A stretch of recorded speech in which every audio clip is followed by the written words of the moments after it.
un privilège pour moi de participer à cette cérémonie de prise d'armes de la 6e promotion, session 2021-2022, de l'École de renseignement militaire.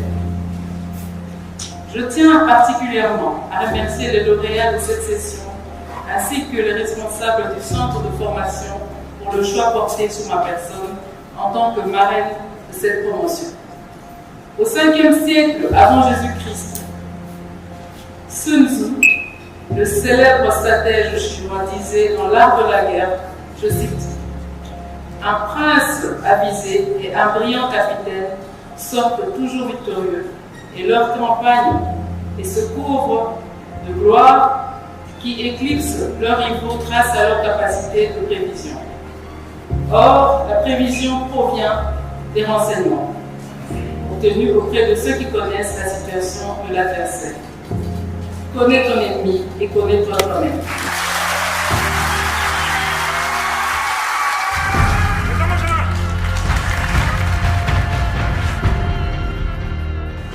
En ces moments difficiles où notre pays fait face à une guerre injuste imposée par le mandat, à cause de nos ressources naturelles, j'ai tenu à être présente aujourd'hui à cette cérémonie pour témoigner tout mon soutien à nos vaillants militaires qui consentent d'énormes sacrifices pour défendre l'intégrité du territoire national.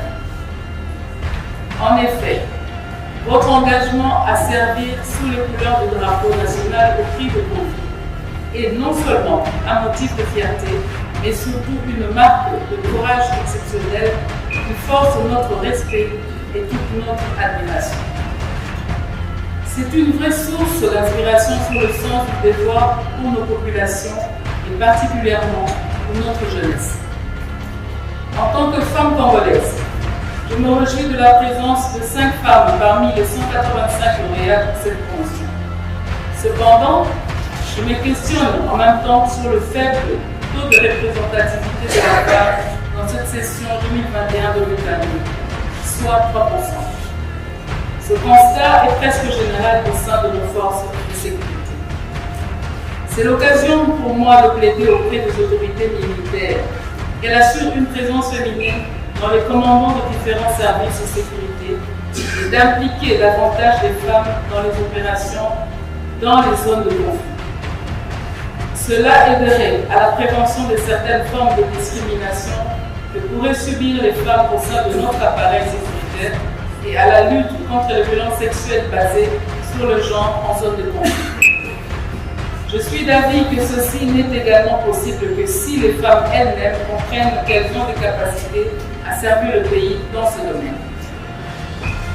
Pour clore mon propos de ce jour, je renouvelle les encouragements appuyés à l'endroit du commandement militaire et des responsables de l'école de renseignement militaire, ainsi qu'à toute l'équipe qui y travaille. Aux heureux lauréats de la 6e promotion, je présente les très sincères félicitations pour avoir achevé avec succès cette formation.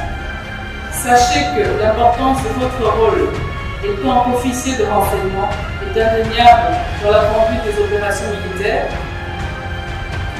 Vous êtes comme un prophète pour le commandant dans ce que votre travail lui permet de réduire les incertitudes sur l'ennemi en anticipant ses actions.